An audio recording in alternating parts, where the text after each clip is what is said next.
Assalamualaikum warahmatullahi wabarakatuh. Salam Om Swastiastu, Namo Buddhaya, salam kebajikan bagi kita semua.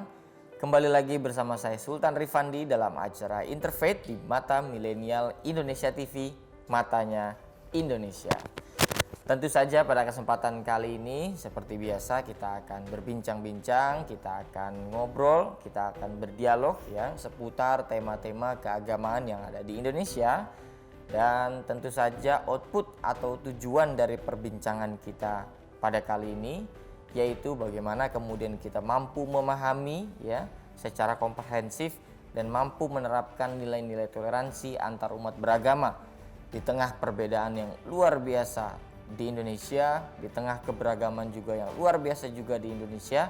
Kita mampu untuk mengharmonisasikan di tengah keragaman, di tengah perbedaan agar tidak menjadi potensi-potensi konflik yang ada antar umat beragama. Dan dengan siapa kita berbincang nanti akan saya kenalkan, tapi sebelum saya memberikan ya dengan siapa kita bicara dan temanya apa, saya selalu ingin mengingatkan kepada seluruh pemirsa yang ada di Indonesia untuk selalu menjaga protokol kesehatan, selalu menjaga jarak ya, tetap aware terhadap sekitar, kebersihannya, menggunakan masker juga. Yang baru pulang mudik nih ya, tetap dijaga kondisi badannya agar kita terhindar dari virus-virus apapun yang ada di Indonesia. Nah, para pemirsa, kita sudah kedatangan narasumber yang luar biasa sekali. Beliau adalah Pendeta Martin Lukito Sinaga. Halo Pak Martin. Salam ketemu lagi, Sultan Rifandi, sehat dan tetap semangat. Dan tetap semangat, luar biasa sekali. Pak Martin ini adalah dosen Sekolah Tinggi Filsafat Teologi Jakarta. Dan kita akan membahas seputar tema memenuhi misi Allah di dunia. Oke, jadi tentu pembahasan yang akan kita bahas ini bukan berarti kita akan fokus pada perbedaan-perbedaan keyakinan karena memang penontonnya juga dari lintas daerah dan lintas keyakinan juga, tetapi bagaimana kemudian kita bisa mengambil inti-inti pelajaran yang universal yang bisa kita saling kenal, kita saling belajar, Pak Martin. Tapi sebelum kita membahas ke dalam temanya, ini mungkin pemirsa juga ingin tahu keseharian Pak Martin, mungkin selain menjadi dosen ada latar belakang lainnya yang mungkin bisa di-share. Tak kenal maka tak sayang. Silakan. Makasih Sultan, saya Martin Lukito Sinaga, saya sudah disebut ya. Saya memang mengajar di Sekolah Tinggi Filsafat Teologi Jakarta. Itu mempersiapkan calon-calon pendeta Protestan. Tapi juga saya beruntung, saya mengajar di Sekolah Tinggi Filsafat Driarkara yang mempersiapkan calon imam Katolik gitu ya. Dan banyak sekali imam Katoliknya datang dari Flores ya, datang dari NTT sebagai murid-murid saya begitu ya. Jadi saya bersyukur bisa mengkomunikasi. Tapi juga saya pernah dulu studi Pak Sultan Rifandi tahun 96 sampai 98 di namanya Mission Academy, Akademi Misi di kota Hamburg di Jerman gitu ya, untuk mengerti bagaimana sebenarnya misi itu pada masa kini gitu ya bisa diterapkan, dan dengan demikian kita berharap misi Allah sebagai tema kita ya, justru untuk kebaikan kemanusiaan gitu ya. Jangan menciptakan sekat-sekat ataupun ini lebih banyak, itu lebih sedikit karena misinya berhasil, misinya gagal. Dan menurut saya itu menjadi tema yang luar biasa menarik dalam percakapan kita hari-hari. Dan tentu saja pasti aktivitas-aktivitas lintas keagamaan itu sering sekali Pak Martin. Oh iya, ada yang disebut dulu MADI ya, Masyarakat Dialog Antaragama, dan sekarang disebut ICRP, Indonesian Chapter on Religion and Peace. Jadi menarik sekali saudara-saudara, sekarang gerakan katakanlah antar agama itu selalu punya tema religion and peace, gitu ya, agama dan perdamaian ya. Jadi nggak agama tok yang berkembang, tapi agama mengembangkan perdamaian dong. Nah, itu artinya misinya misi perdamaian. Gitu. Jadi ada pesan yang langsung disampaikan, religion and peace gitu ya, perdamaiannya. Nah, kita akan bahas Pak Martin seputar misi Allah ya dalam agama Kristen seperti apa saja dan bagaimana kemudian kita bisa mendalaminya secara mendasar. Kita akan bahas Pak Martin di segmen berikutnya. Baik. Jangan kemana-mana, tetap saksikan Interfaith hanya di Mata Milenial Indonesia TV, Matanya Indonesia.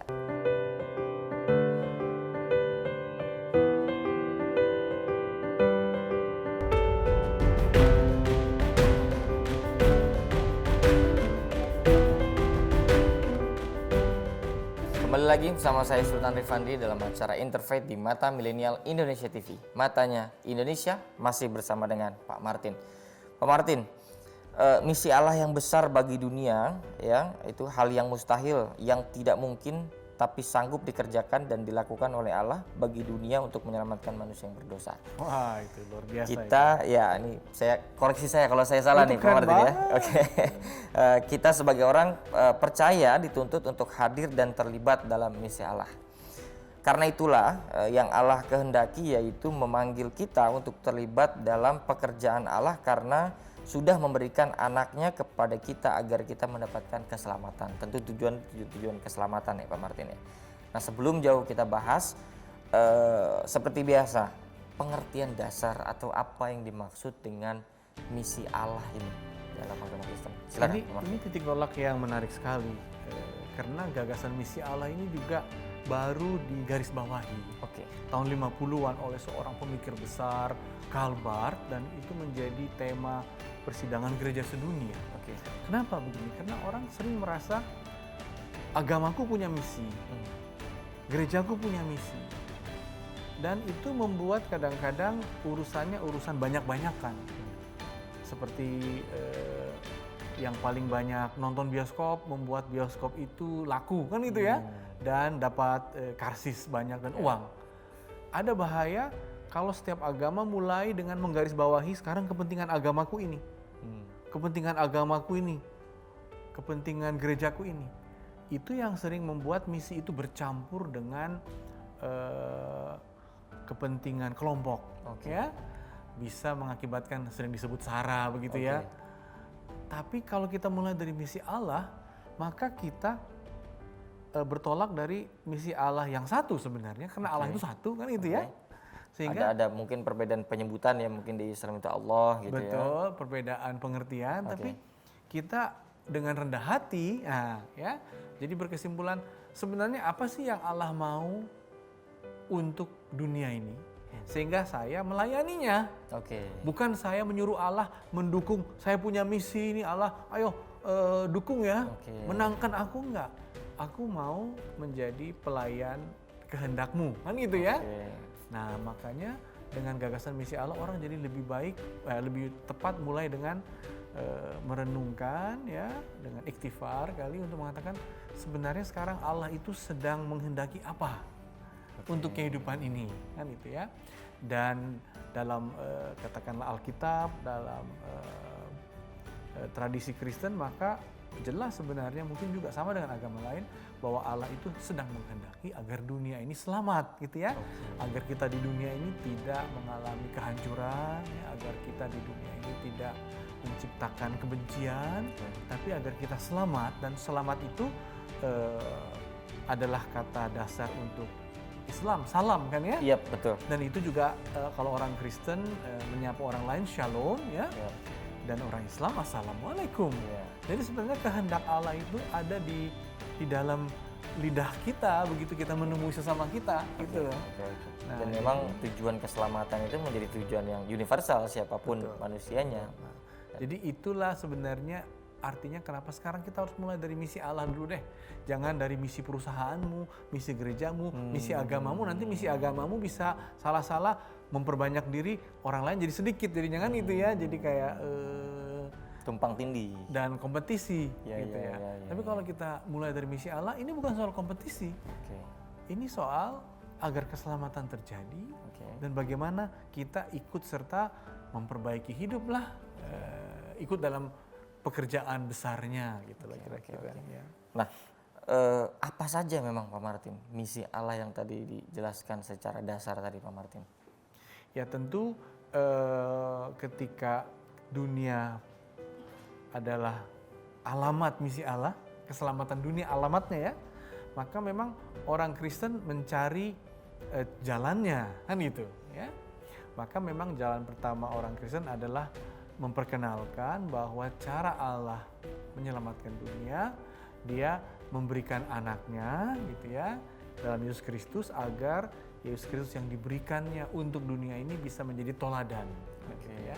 Dan teladan yang dari Yesus Kristus menjadi teladan yang penting untuk keselamatan karena Yesus mengatakan agar orang lain selamat, kau kasihi dong orang lain itu. Ya, jangan pertama-tama kau suruh-suruh, kau ajari, tapi kau kasihi, itu yang pertama sebagai cara agar keselamatan itu semakin nyata. Jadi itu antara lain unsur yang paling penting, bahwa ada yang Tuhan berikan, ya kita ikutilah yang diberikannya. Karena memang keselamatan dunia ini tidak selalu, bahkan menurut agama ya, tidak bisa diselesaikan oleh manusia saja. Berarti memang untuk mencapai keselamatan itu manusia butuh semacam unsur transendental ya, Pak Martin ya? Ini istilah yang keren ya. Memang, jadi karena Allah ingin menyelamatkan dunia, dan dunia kan memilih kebebasan. Dan dalam kebebasannya dunia ini bisa mencederai orang lain, kan biasa begitu ya.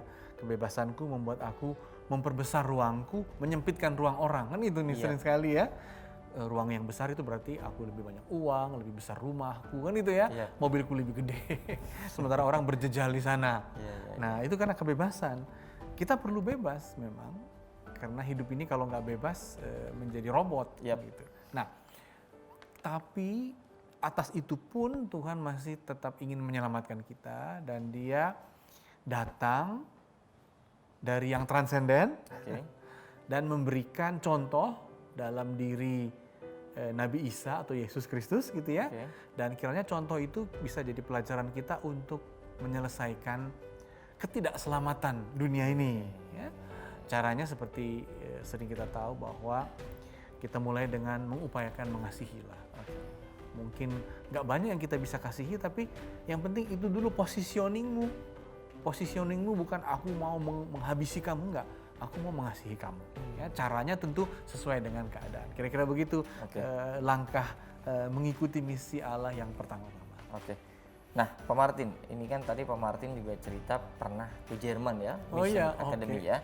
Nah, ini relate sekali pertanyaannya terkait dengan apakah berbeda terkait dengan misi Allah dengan misi gereja. Kita akan bahas di segmen itu berikutnya. Serius kalau itu. Kita akan bahas di segmen berikutnya, jangan kemana-mana, tetap saksikan Interfaith di Mata Milenial Indonesia TV. Matanya Indonesia.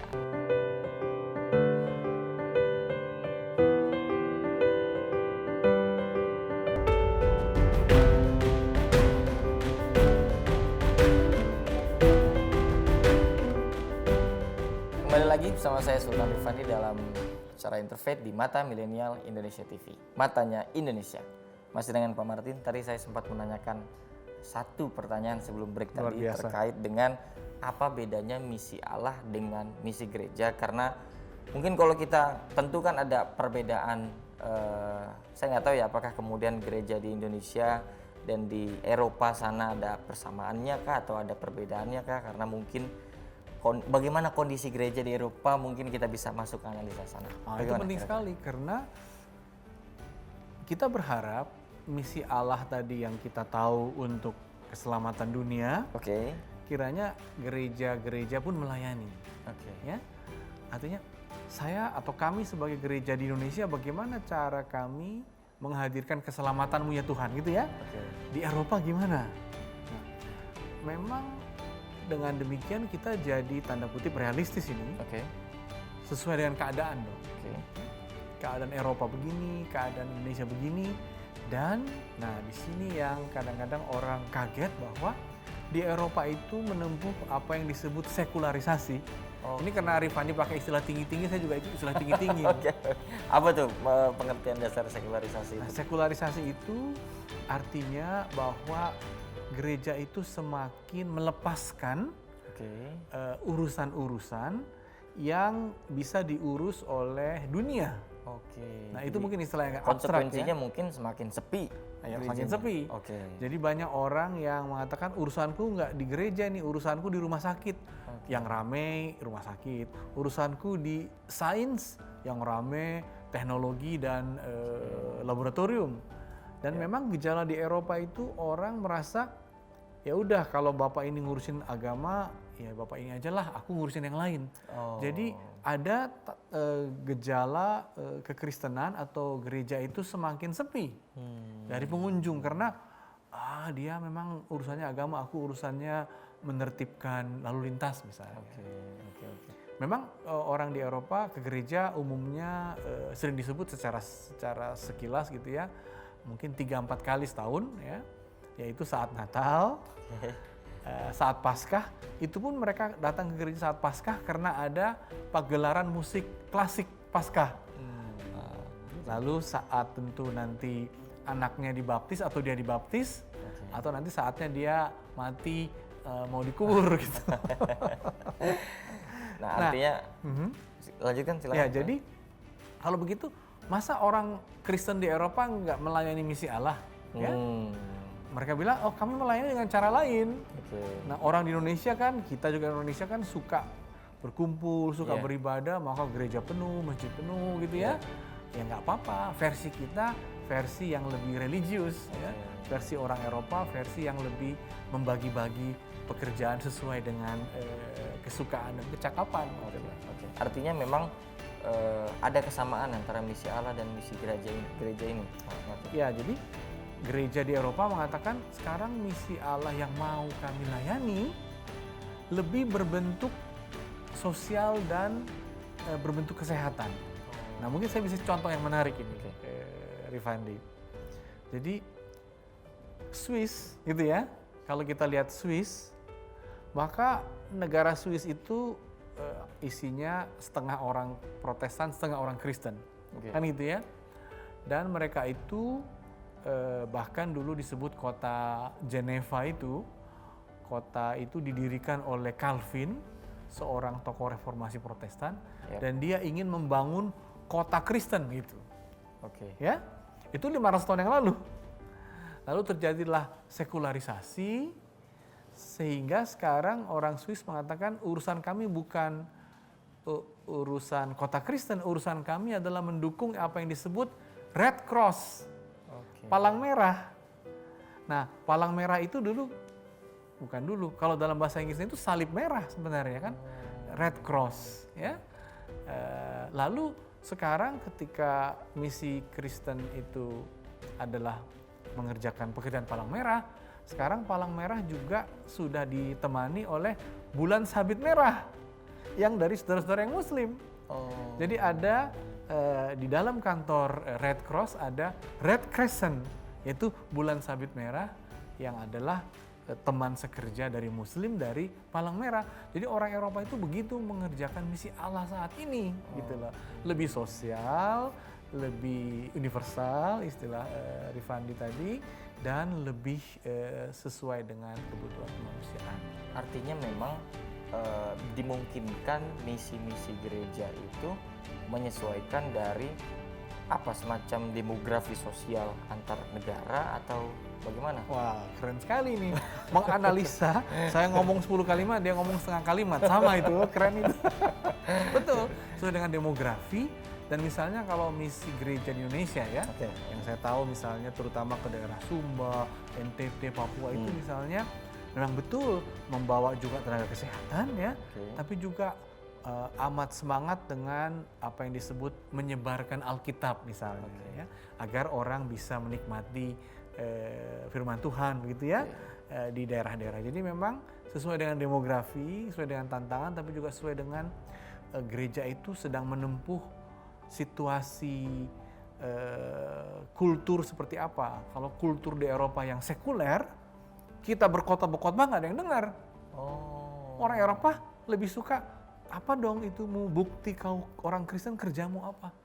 Wah ini katanya kami melayani orang yang menjadi korban perang. Palang merah. Wah itu dibantu itu, ya. Mungkin sama dengan saudara-saudara Muslim juga bahwa sekarang apa yang disebut zakat itu urusannya ya orang miskin dong, ya enggak? Daripada membangun yang besar-besar gedung agama, bagi orang Eropa lebih penting membangun pelayanan sosial sesuai dengan demografi dan konteksnya. Disitulah misi Allah itu dinyatakan. Oke, ini luar biasa tadi. Disebutkan juga ada beberapa perbandingannya di Swiss seperti itu gitu ya. Dari kita pernah juga mendengar semacam Calvinisme ya tadi yang disampaikan oleh Pak Martin tadi. Kalau nggak salah apa gagasan Civitas Dei, Civitas Terena juga bagian dari pemikiran Calvin atau Itu pikiran Agustinus. Agustinus? Oke. Tapi Calvin ingin juga menjadikan suatu kota, dan kalau kita misalnya masuk ke gerbang kota Geneva itu di Swiss ya, ditulis City de Refuge, kota para pengungsi, tapi menjadi kota yang Kristen. Tapi itu 500 tahun yang lalu. Tapi dia berpikir selanjutnya apa kota ini? Oh, kota perdamaian. Makanya di Geneva ada PBB, Komisi HAM ya. Sehingga ini kota perdamaian dengan simbolnya yang paling penting sekarang ada kantor palang merah, tapi juga ada kantor bulan sabit merah. Ya, jadi terjadi persaudaraan antar agama untuk mengerjakan misi Allah yang sama. Nah, menurut saya di situ kekuatan pengertian misi Allah hari-hari ini. Jadi memang kita juga sedang mendapatkan kuliah filsafat gratis juga nih dari Pak Martin. Tapi Nerempet. disimpulkan dengan canggih oleh Rifandi. Oke, balik lagi Pak Martin. Tentu tadi kalau Pak Martin mengatakan bahwa ya misi gereja bisa jadi ada penyesuaian-penyesuaian atau katakanlah dari masing-masing tantangan atau masyarakat di negara masing-masing. Artinya pasti memiliki tantangan yang berbeda-beda, Pak Martin. Nah, kalau dalam konteks Indonesia nih, tantangan apa saja yang dihadapi gereja untuk memenuhi misi Allah? Kita secara global di dunia boleh dan mengerucut di Indonesia juga, Pak Martin. Nah, tantangan di Indonesia itu sesuai dengan demografi, istilah Rifandi yang keren tadi. Tapi juga sesuai dengan proses sejarah. Ya? Jadi dalam sejarah Indonesia, misi itu terutama misi gereja gitu ya, pertama-tama katakanlah tahun 1800 sampai tahun 1900 banyak agama-agama suku ya. Mereka terpencil ya di daerah-daerah, misi datang dengan obat-obatan, datang dengan Alkitab, sehingga misi saat itu lebih pada orang ikut belajar di sekolah Kristen gitu ya, dan orang menjadi orang Kristen. Nah, lalu ketika kita memasuki fase 65, fase yang cukup berat kepada bangsa kita, ada kekuatan politik namanya komunis yang melibatkan massa yang banyak, lalu terjadi clash politik, sehingga dulu orang merasa perlu dibantu, terutama yang trauma karena kekerasan itu ya, kekerasan antar warga kita kan gitu ya. Nah, maka di situ gereja membantu mereka untuk bisa punya rumah, sehingga di Jawa ini katakanlah ada jutaan orang diterima dalam rumah yang membuat mereka tidak lagi dianggap katakanlah komunis gitu ya, sehingga mereka menjadi Kristen. Jadi memang di situ gereja mendapat banyak sekali anggotanya yang baru karena mereka ini merasa dulu terlindungi dan takut. Betul. Juga menjadi Islam juga ada ya, tentu saja. Nah, sekarang kita harus mengembangkan misi di era yang majemuk. Kita lebih sadar bahwa pluralisme, kemajemukan ini jangan dirusak. Sehingga misi orang Kristen jangan menjadi ancaman bagi orang Islam. Jadi tentu di tengah kemajemukan itu ada tantangan-tantangan baru juga. Yang menyesuaikan zaman juga. Karena tujuan kita menyelamatkan dunia loh, bukan tujuan kita memperbanyak diri.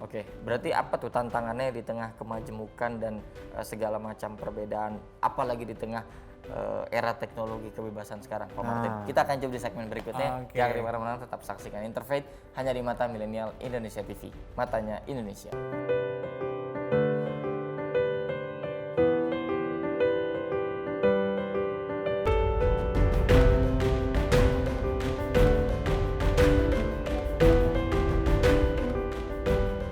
Kembali lagi bersama saya Sultan Rifandi dalam acara Interfaith di Mata Milenial Indonesia TV, matanya Indonesia, masih dengan Pak Martin. Lanjut nih diskusinya kita, Pak Martin. Wah, seru sekali. Tadi tentu Pak Martin sudah menjelaskan secara sejarahnya di Indonesia juga. Nah, sekarang mengalami beberapa perubahan ya.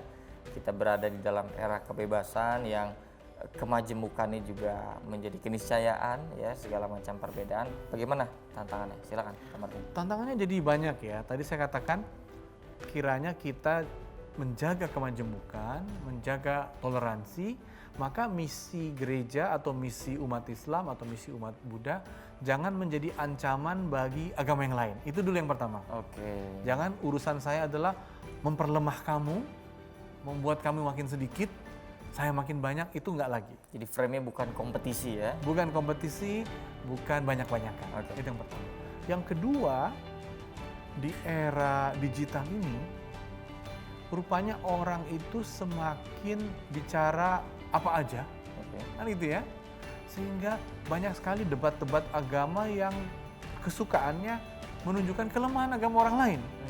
Jadi ini mental yang kita harus atasi. Kenapa saya suka kalau orang lain lebih jelek dari saya gitu loh. Oke. Jadi ada dalam istilah Nietzsche ini, tadi kan ngomong filsafat sedikit ya. Nietzsche itu mengatakan ada problem mental manusia modern ini yang disebut resentment, yaitu dengki. Apa itu dengki? Mirip dengan iklan rokok. Senang lihat orang susah, susah lihat orang senang. Jadi dalam percakapan agama yang debat-debat itu, senang sekali orang beragama ini kalau agama orang lain itu lebih jelek dari dia. Kok nggak lebih senang kalau agama lain apa ya inspirasinya gitu ya? Apa ya inspirasi masa-masa puasa muslim bagi saya yang tidak puasa? Harusnya begitu dong ya. Yep. Mungkin saya bisa, makanya dalam Kristen juga ada puasa yaitu mengurangi makan daging gitu. Mungkin nggak bisa puasa seperti yang Islam, tapi juga sebenarnya puasa yang Islam itu ada di Alkitab. Pesannya yaitu dalam agama Yahudi kan, di Perjanjian Lama, orang Perjanjian Lama juga berpuasa. Yesus juga berpuasa 40 hari. Jadi sebenarnya lebih bagus kita berpikir apa ya inspirasi orang lain, agama lain padaku. Itulah sekarang juga misi untuk keselamatan bersama ya. Tapi yang ketiga memang misi adalah agar saya bisa membangun jembatan. Jembatan pengertian, jembatan kolaborasi. Karena masalah Indonesia nggak bisa diselesaikan sendiri-sendiri. Sepakat. Masalah banjir pun nggak bisa kita selesaikan sendiri. Itu ada di hulu kok, itu ada di sana kok, itu ada di ini. Sehingga saya butuh kamu, kamu butuh saya. Dan itulah cara dunia agar lebih selamat ya, dari bencana, dari perang. Kalau kita tadi jangan saya mengancam, jangan saya menambah sengit. Tapi saya mencari jembatan untuk kolaborasi. Itu menjadi tantangan misi di era masa kini. Dan 3 poin itu semacam pilar ya di tengah era kebebasan seperti sekarang. Betul sekali. Betul. Pak Martin, ada istilah evangelisasi. Nah, ini kita masuk ke istilah-istilah seperti itu. Apakah ada hubungannya dengan misi Allah, Pak Martin? Wah, ini pertanyaannya keren banget nih. Dia ini betul-betul ahli perbandingan agama nih kamu. Jadi misi Allah itu tadi kan gagasan besar. Kita ingin melayani kehendak Tuhan menyelamatkan dunia. Itu pengertian evangelisasi ya. Nah, tapi juga itu pengertian misi. Oke, itu misi. Kalau evangelisasi dari kata euangelion. Dan tahu nggak Rifandi? Terjemahan kabar baik ya, gospel itu terjemahannya memakai istilah Quran loh. Yaitu Injil. Injil itu kan bahasa Quran, bahasa Arab lah gitu ya. Di Quran ada. Artinya kabar baik ya. Dan evangelisasi itu menyebarkan kabar baik. Ya. Jadi memang urusan misi lebih luas dari evangelisasi. Misi dalam bentuk karya tadi yang membuat jembatan ya. Tapi kalau evangelisasi, saya juga mau menceritakan kabar baik bahwa Tuhan mau menyelamatkan kita. Dan Yesus Kristus anaknya menjadi contoh kalau kita mau selamat yaitu dengan kasih. Gitu ya. Jadi evangelisasi itu berbentuk komunikasi berita Alkitab. Ya. Sehingga ada Alkitab dicetak, inilah evangelisasi, orang bisa baca di daerah-daerah ya.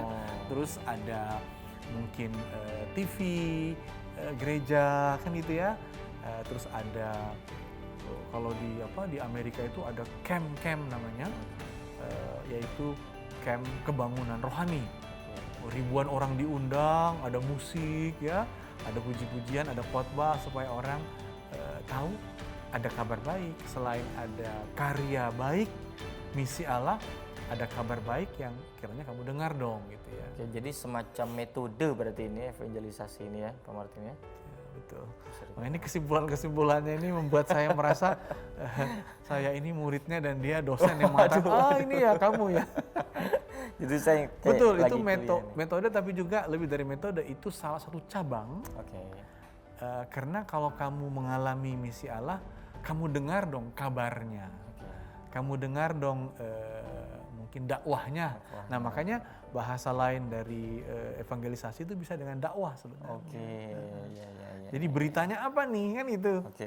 Kalau karyanya saya alami, sekarang beritanya, Injilnya, evangelisasi. Oke. Pak Martin, apakah kemudian umat Kristiani harus menjadi seorang misionaris terlebih dahulu ya, baru kemudian dapat menjalankan misi Allah di dunia? Nah, itu menarik sekali itu. Nah, misionaris ini mungkin kategorinya profesi. Oke. Jadi dia mengkhususkan diri untuk tadi ya melayani misi Allah, mungkin dengan membangun sekolah, ya, membangun rumah sakit, tapi juga dia melatih diri untuk berkomunikasi tentang apa sih pesan Alkitab, ya. Jadi dua yang dikembangkannya. Nah, semua orang Kristen seperti juga menurut Alkitab ya kiranya menjadi saluran lah, menjadi apa istilahnya, ikut melayani aja, melayani misi itu. Gak usah jadi misionaris, tapi dia pelayan misi, gitu. Tidak usah berprofesi, tapi dia hidup aja sehari-hari, tapi kiranya mencerminkan bahwa dia datang untuk memperbaiki kehidupan lah ya, dengan mengasihi, dan kalau dia juga bisa, dia menceritakan juga bahwa ada kabar baik tentang Tuhan yang datang untuk kita. Oke. Nah, kalau terkait dengan apakah ada perbedaan antara misionaris dan pendeta? Apakah keduanya sama atau ada hal yang berbeda seperti mungkin tupoksinya kah atau apakah yang berbeda? Kita akan bahas di segmen berikutnya. Jangan kemana-mana, tetap saksikan Interfaith di Mata Milenial Indonesia TV, matanya Indonesia.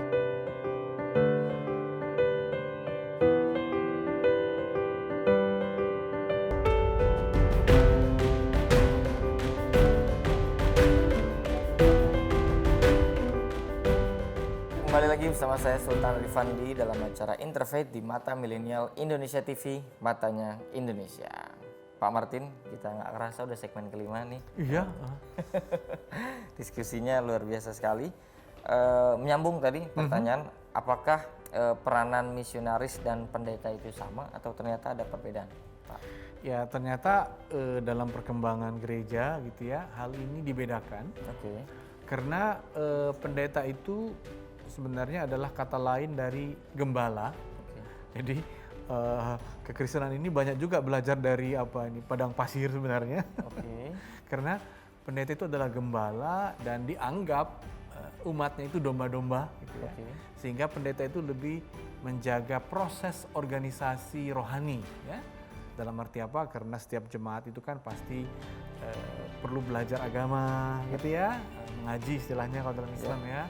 Setiap jemaat itu nanti menikahkan anaknya, ada yang sakit dikunjungi, tiap hari Minggu beribadah, sembahyang, jadi ada yang khotbah. Jadi pendeta itu lebih pada fungsi-fungsi merawat, menggembalakan umat. Sementara kalau misionaris lebih pada menjangkau, outreach ya, menjangkau tadi dengan itu pelayanan sosialnya ataupun dengan evangelisasi sebagai yang tadi Ivan dikatakan. Itu aja bedanya, sedikit lah bedanya. Oke. Nah, kalau terkait dengan ini kan ada salah satu misi Allah di dunia adalah menyelamatkan manusia yang berdosa. Nah, kenapa kemudian ya dalam pemahaman Kristen manusia berdosa ini perlu diselamatkan? Ya, karena dosa itu sebenarnya boleh juga kita uraikan sedikit ya. Oke. Jadi dosa itu tidak sekadar bahwa kesalahan dilakukan. Oke. Ya, misalnya kalau kita mencuri berdosa. Yap. Ada tindakan kesadaran ya. Nah, yang dilakukan. Yap.